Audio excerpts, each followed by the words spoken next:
Bonjour à toutes et à tous, bienvenue, c'est Smart Impact, l'émission de la RSE, responsabilité sociale, sociétale et environnementale des entreprises. Voici le sommaire. Notre invité aujourd'hui, c'est Julien Delamorte, il nous présentera les services bancaires inclusifs de la société qu'il a fondée, Handsome Bank. Pour notre débat, on va vous présenter un nouveau duo formé par Entrepreneurs pour la planète, une start-up ou une association et son mentor. Il sera question d'une race de cheval en voie de disparition et du COMEX de la Maïf. Quel rapport ? Il faut rester dans l'émission pour avoir la réponse, ce sera tout à l'heure. Et puis dans Smart Ideas, vous découvrirez la compagnie des minéraux d'Auvergne et sa carrière d'exploitation de l'améthyste innovante et durable. Voilà pour les titres, c'est parti, c'est Smart Impact.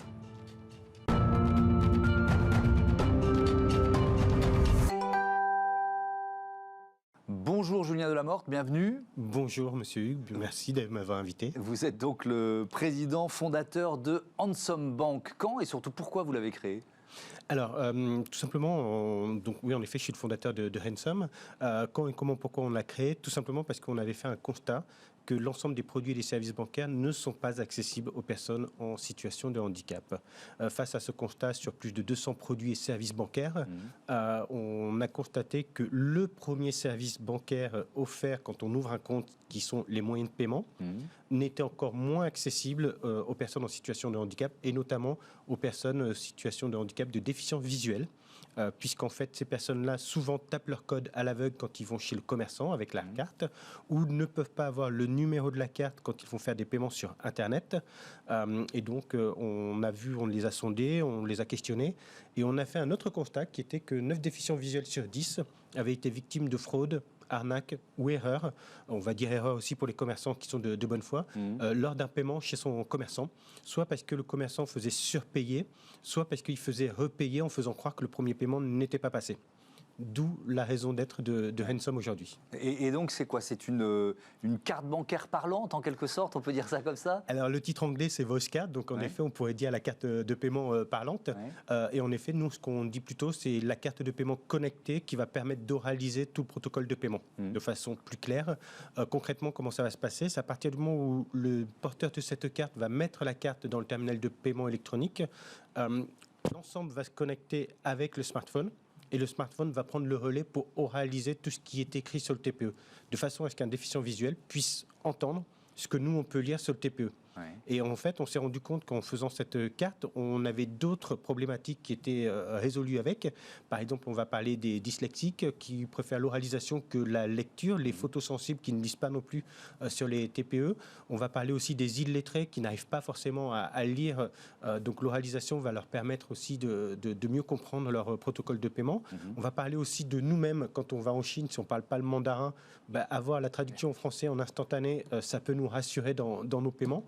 On va parler aussi de la diaspora qui pourrait venir en France, qui ne parle pas forcément le français, et donc du coup, qui vont pouvoir avoir dans leur langue la transmission. Et en fait, on se rend compte qu'on est dans une conception universelle de l'accessibilité. C'est hyper intéressant ce que vous racontez. C'est-à-dire que ça part d'abord, ça part peut-être de votre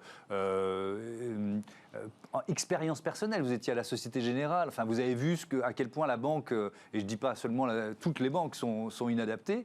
Et puis, alors, vous vous dites, OK, les plus touchés, c'est les déficients visuels. Et finalement, ça devient un marché universel. En fait, c'est un petit peu le but de l'extreme user, en fait. À partir du moment où on arrive à répondre à une problématique d'un extreme user sur un cas bien précis, finalement, ça devient une solution universelle pour tous. Je vais donner un exemple de façon très concrète que vous utilisez probablement tous les jours aujourd'hui, qui a été conçu pour les déficients auditifs, qui s'appelle le SMS. Le SMS a été conçu pour un déficient auditif à la base, pour qu'il puisse communiquer via les téléphones portables entre gens de la famille, etc. Depuis, ça s'est transposé de fur et à mesure à ce que ça soit une conception universelle pour tous. La télécommande, que vous connaissez un peu plus puisqu'on est dans l'univers de l'audiovisuel, était pour les déficients moteurs pour qu'ils puissent rester sur leur canapé de façon à pouvoir gérer la télé à distance. Donc oui, c'est parti d'un problème et d'une volonté personnelle, puisque comme vous l'avez dit, je suis en situation de handicap déficient auditive. Donc j'ai des superbes prothèses aujourd'hui, on arrive à faire des choses de dingue avec la technologie, alors qu'on leur a donné des budgets de dingue aux médecins pour qu'ils puissent essayer de résoudre les problématiques auditives comme les problématiques oculaires. Et aujourd'hui, vous dites qu'il faut mieux miser sur la technologie que sur la médecine? J'y crois plus en la techno qu'en la médecine, je suis désolé, voilà, puisqu'on leur a laissé plusieurs années d'avance et aujourd'hui on n'a toujours pas de solution pour réparer les oreilles ou les yeux. Par contre, on a des solutions palliatives via la technologie pour pouvoir un petit peu mieux entendre, mieux voir, mieux s'inclure dans la société. Ouais. Puisqu'on évoque votre histoire personnelle, c'est quand même intéressant de dire que il a fallu une sacrée volonté, parce que vous êtes déficient auditif, vous commencez par subir des échecs scolaires, et on veut vous cantonner dans certains métiers, c'est ça? Alors oui, tout à fait. Alors, en effet, la technologie n'a pas évolué aussi rapidement que moi j'ai évolué dans la vie. Et en effet, quand j'étais plus jeune, les prothèses auditives étaient en mode stéréo. Donc je pense que dans l'audiovisuel, le stéréo n'était pas le meilleur des qualités. Dans l'audiovisuel, on a basculé au numérique, ce qui a servi après pour des populations comme la mienne, déficience auditive, de pouvoir bénéficier de la technologie numérique dans nos prothèses auditives. À partir du moment où j'ai récupéré des prothèses auditives dites numériques, finalement j'ai repris goût à comprendre ce qu'on me raconte, puisqu'avant je pouvais entendre des sons mais pas forcément tout comprendre. Je déformais tous les mots qu'on me racontait. Le téléphone arabe pour moi c'était une catastrophe, ça marchait pas du tout. Donc voilà. Mais par contre avec cette nouvelle génération de prothèses auditives dites numériques, j'ai pu reprendre goût à la compréhension. La première chose qui m'a fait effet, c'est que j'entendais des sacs plastiques derrière moi qui traînaient avec le vent, qu'avant je n'entendais pas du tout.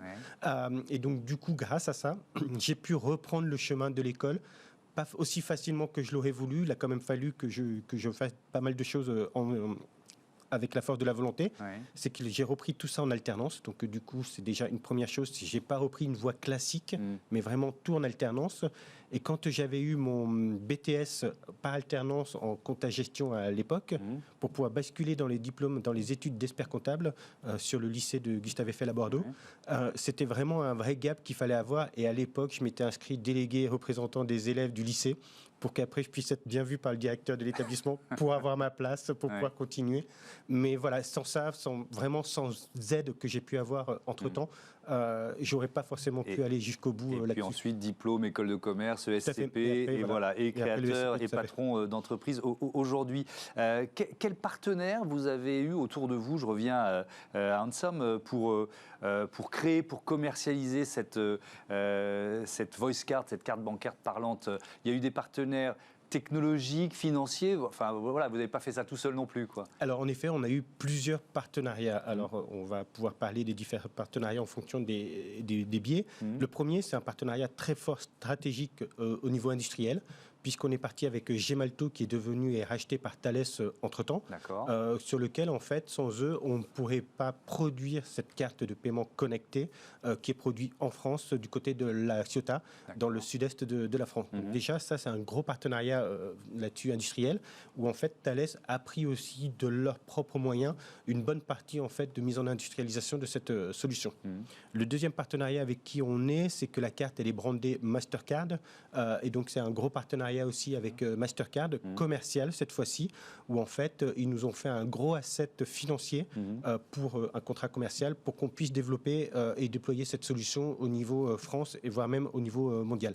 Et enfin, on a aussi un autre partenariat assurantiel cette fois-ci avec le groupe Vespirène et donc l'assurance mutuelle du groupe Ama, sur lequel en fait on a co-construit ensemble une première assurance au service de l'autonomie qui va permettre en fait à toute personne en situation de handicap, s'il achète son accessoire avec sa carte, d'être complètement couvert sur son produit qu'il aura cassé, perdu ou volé, qui aujourd'hui n'existe absolument pas comme produit. Est-ce qu'il y a d'autres produits bancaires sur lesquels vous travaillez déjà ? Alors, on est en train de concevoir, en fait, il y a un autre biais qui est assez discriminant pour la population des personnes en situation de handicap, qui va être l'assurance emprunteur lors d'un crédit immobilier ou crédit à la consommation, mais plus précisément crédit immobilier. Je vais vous donner un exemple. Parce que c'est en train de changer. On a vu que les règles sur l'assurance emprunteur immobilier sont en train de changer, avec notamment le droit à l'oubli pour les malades, anciens malades du cancer, etc. Tout à fait, mais ce droit à l'oubli n'existe pas encore pour les personnes en situation de handicap.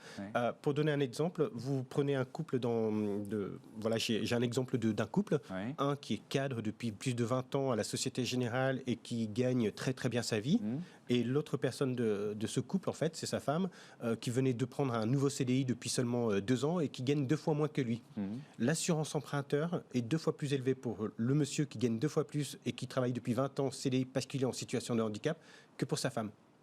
Okay. Voilà. Donc, en effet, c'est en train d'évoluer à ce niveau-là. On sait qu'il y a un référentiel au niveau des maladies pour pouvoir déterminer après un taux de risque pour les assurances.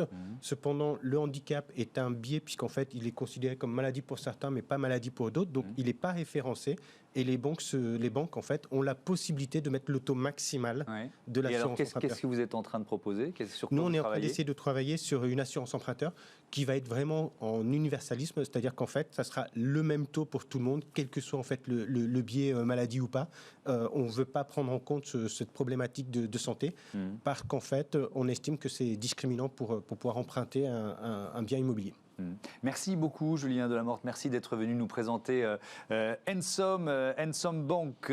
C'est l'heure de notre débat avec un nouveau duo formé par Entrepreneurs pour la planète.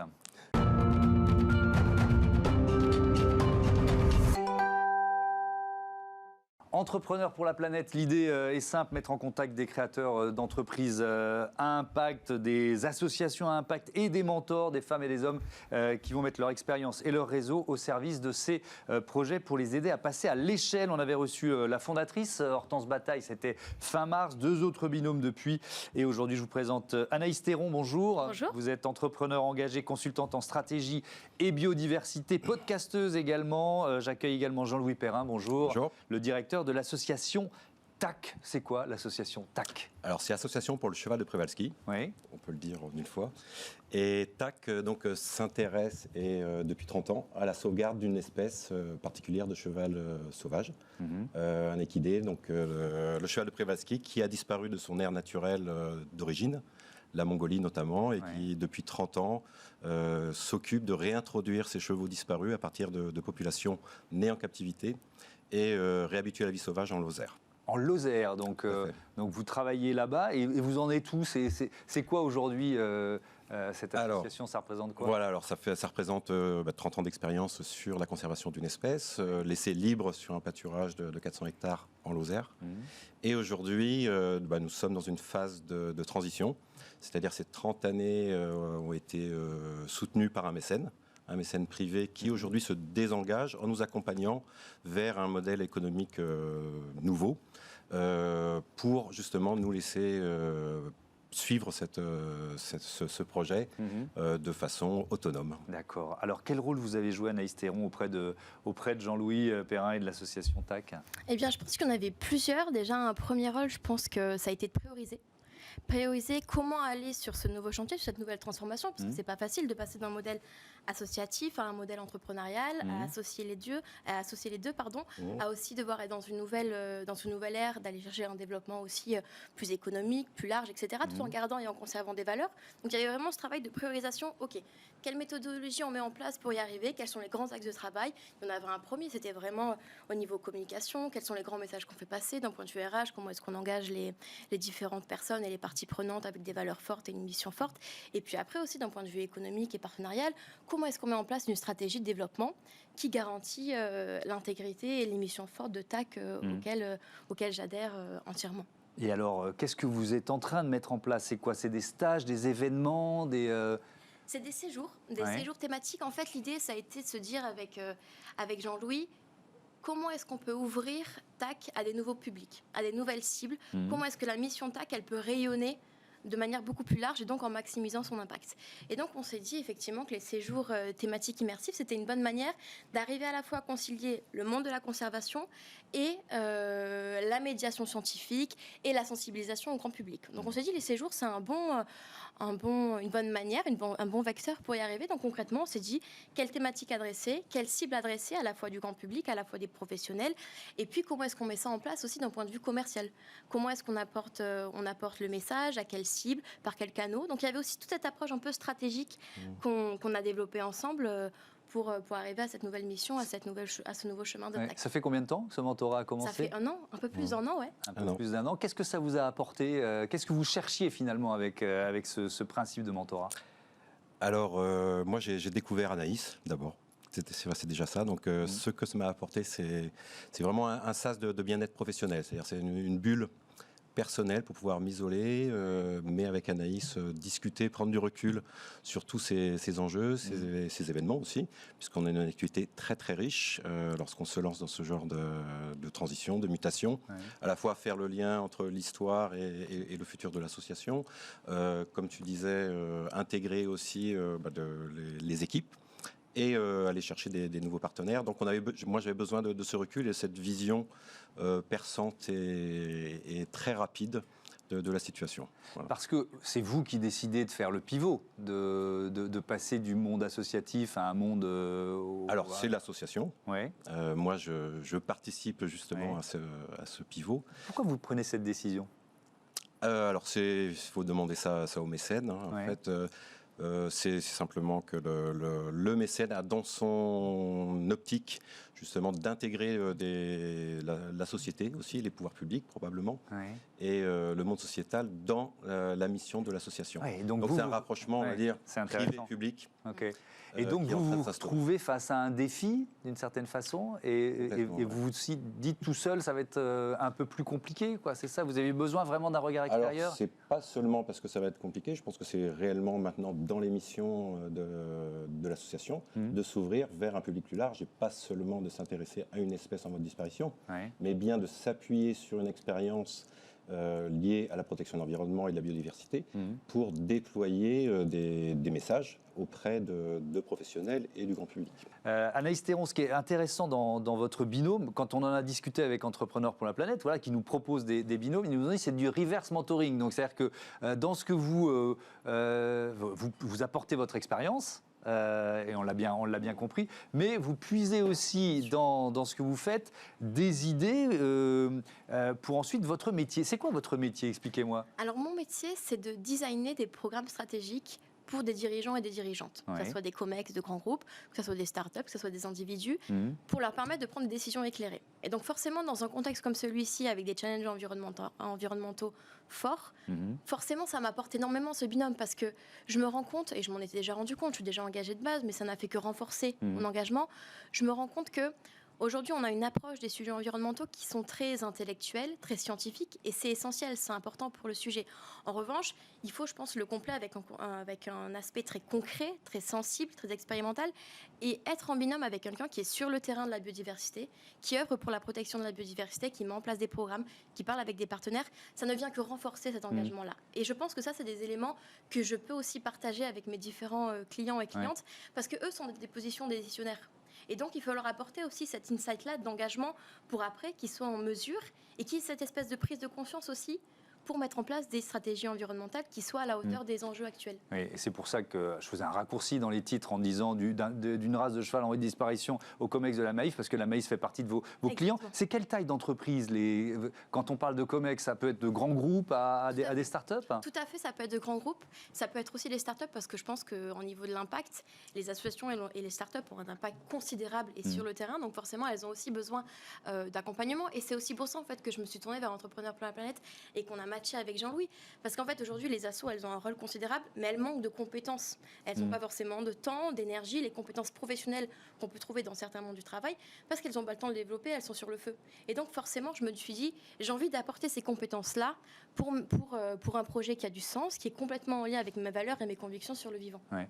On parle souvent dans cette émission de claque climatique, c'est ce que par exemple les patrons de la Convention des entreprises pour le climat lors de la première session ont ressenti. Est-ce que vous jouez de ce levier-là? Est-ce que ça commence par là, par la prise de conscience quand vous arrivez face à des membres de COMEX, de comité exécutif? Alors je pense qu'effectivement il y a cet aspect de claque, mais qu'il faut un peu le dépasser et d'aller sur le terrain du sensible. C'est-à-dire qu'il faut se rendre compte de ce qu'est la biodiversité. Quand on parle de la biodiversité, on a l'impression que c'est l'ours polaire, son Antarctique, et qu'on n'a aucun lien avec elle.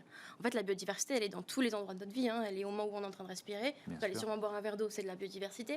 Et donc, en fait, l'idée, c'est un peu de remettre ça est l'ancrer dans l'entreprise, dans le quotidien de l'entreprise et dans le quotidien des vies. Et ça, je pense qu'un mentorat avec une association ou une start-up qui est sur la biodiversité et sur ce terrain-là du vivant, ça permet de prendre conscience et après de mettre en place des politiques ambitieuses. Je reviens à votre association, Jean-Louis Perrin. C'est quoi vos défis là, pour les mois, les années à venir ? Alors, nous, le défi, il est de partager justement cette expérience sur le terrain, comme disait Anaïs. On a, je pense, vocation à devenir un centre d'accueil, de partage de cette expérience et faire venir sur ce site des professionnels, du grand public, pour partager à la fois des idées, donc des philosophes, des anthropologues, des scientifiques, et venir se nourrir du site déjà, du cheval de Przewalski qui est vraiment à l'état libre. Donc c'est vraiment déjà une expérience sensible, comme on disait. On a des éthologues qui peuvent nous apprendre à partir de ces chevaux comment aussi se comporter ou développer des connaissances sur le pâturage dont on peut s'inspirer. Faire rencontrer un botaniste avec un paléontologue. Voilà. Donc on est dans ces défis-là, c'est réunir... Et le défi, c'est de réunir sans altérer l'écosystème et le milieu. Et parmi les événements que vous lancez, il y a une semaine spéciale à partir du 3 juillet, c'est ça, du 3 au 8 juillet. Qu'est-ce qu'on va pouvoir voir et découvrir ? Alors, dans cette semaine-là, alors justement, c'est là où l'association s'appuie sur des partenaires et puis des acteurs du Cosméjean, puisque l'idée, c'est de protéger aussi cet espace. Donc, on co-organise avec la fromagerie, les éleveurs, le site de la Veine Armand, donc les acteurs touristiques, tout un programme autour du pastoralisme et de la biodiversité, donc à laquelle vous êtes tous invités, conférences, concerts, et puis tout ce qui va sur le Cosméjean. 3 au 8 juillet dans le Cosméjean. Un mot de vos podcasts, on va terminer là-dessus, il nous reste une minute, on y trouve quel contenu ? En fait, c'est des contenus pour réinventer un peu nos rapports et nos relations avec le vivant. C'est réinventer le récit autour du vivant, se rendre compte que même quand on est urbain, on peut changer son approche avec le vivant, on peut se rendre beaucoup plus vivant et vivante. Et donc, c'est des approches pour apprendre un peu ça, découvrir ce monde-là aussi du vivant et réinventer des récits. Et puis, je pense qu'il y a un élément qui est super important entre ces podcasts et tous les éléments que l'on a parlé pendant cette interview, c'est qu'on a une conviction qui est assez commune, qui est aujourd'hui les assos et le monde corporate, le mentorat de manière globale entre des startups et des corporates, ça doit donner aussi lieu à un nouvel élan sur des nouveaux partenariats, sur des nouveaux modes de collaboration au service du vivant et au service de la biodiversité. Et nous, on a un bon exemple, on a un bon cas d'école sur comment est-ce qu'on peut collaborer alors qu'on est dans des mondes très différents, on n'est même pas de la même génération, on n'habite pas au même endroit, et pour autant, on arrive à créer des relations qui ont de l'impact et des collaborations qui ont de l'impact. Et c'est un peu aussi dans ce sens que le mentorat et ces différents binômes peuvent inspirer à avoir un impact positif. Merci beaucoup, merci à tous les deux, à bientôt sur Bismart. On passe à Smart Ideas. Et si on visitait, restez en place sinon vous allez passer devant la caméra, et si on visitait une mine d'améthyste, c'est parti.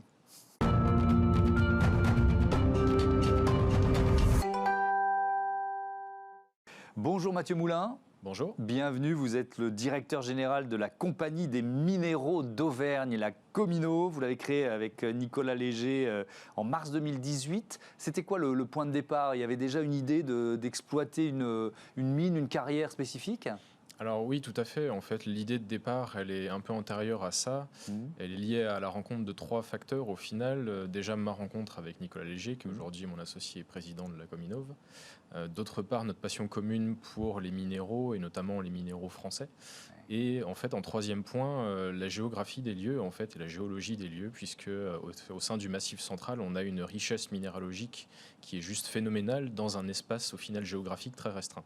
Et notamment l'améthyste. L'améthyste, c'est presque une longue histoire française, on peut dire ça ? C'est une très longue histoire française, l'améthyste. Les premières traces écrites datent du XVIIe siècle.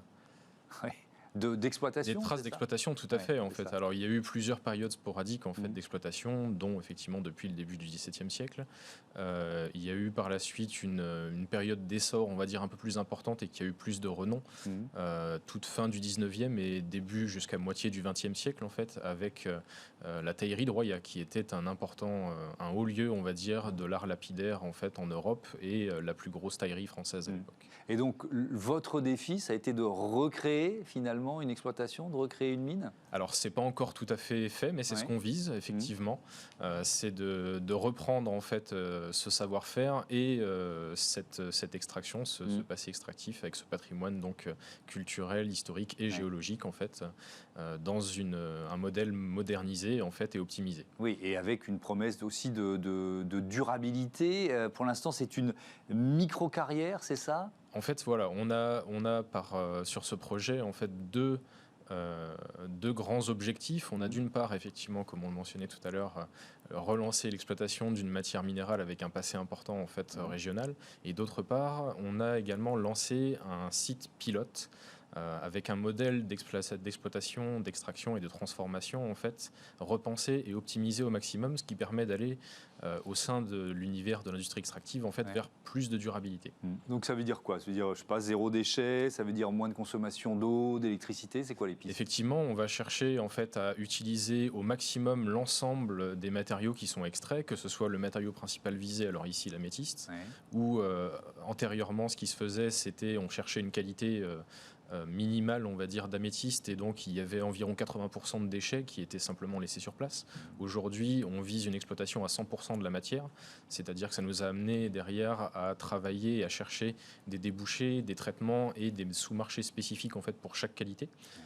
Donc aujourd'hui, sur le projet, en fait, une fois qu'on sera lancé, l'un des principaux travaux qu'on va devoir faire, ça va être véritablement de trier très rapidement, en fait, les différentes qualités pour pouvoir derrière à arriver sur les lignes de process et les sous-marchés visés. Il y a ça, et puis donc je Il y a disais, ça, d'autre part, la consommation. la consommation alors, de différentes énergies, que ce soit l'énergie donc, électrique, on va maximiser, on va dire, l'utilisation de l'électricité par rapport au thermique. D'autre part, la consommation d'eau également, avec des installations de traitement, avec un système qui est en recyclage permanent, et une recherche vraiment de l'utilisation et de la récupération maximale, où on va utiliser des technologies très récentes, on va dire, de filtre presse pour aller récupérer l'eau, en fait, vraiment au cœur des matériaux et obtenir véritablement perdre le moins d'eau possible, on va dire. Donc là, vous en êtes en phase de test, de viabilisation du modèle. Vous en êtes où de votre développement? Aujourd'hui, en fait, on est en attente de décision administrative pour l'ouverture du premier site et d'autre part en finalisation de recherche d'investissement. Donc levée de fonds éventuelle. Voilà. La France peut redevenir une terre de mineurs, parce que derrière ça, il y a quand même cet imaginaire, quoi. Oui, nous, c'est un petit peu une partie de notre rêve, effectivement, d'essayer de relancer de l'industrie minière ou carrière un peu plus spécifique, on va dire, en France. C'est quelque chose qui a été abandonné et qui, malheureusement, aujourd'hui, a beaucoup de mal à reprendre. Mais on s'aperçoit qu'en termes de contexte géopolitique mondial, aujourd'hui, notamment avec la crise Covid, il y a un besoin réel, au final, d'indépendance ou au moins d'autonomie sur le socle européen, tout du moins. On ne peut plus dépendre, en fait, des imports, on va dire, de minéraux ou de métaux du reste de la planète, puisque, en fait, dès qu'on va avoir le moindre souci, ces approvisionnements vont cesser. Merci beaucoup, merci Mathieu Moulin d'être venu nous présenter cette compagnie des minéraux d'Auvergne. Voilà, c'est la fin de ce numéro de Smart Impact. Merci à toutes et à tous de votre fidélité. À très vite.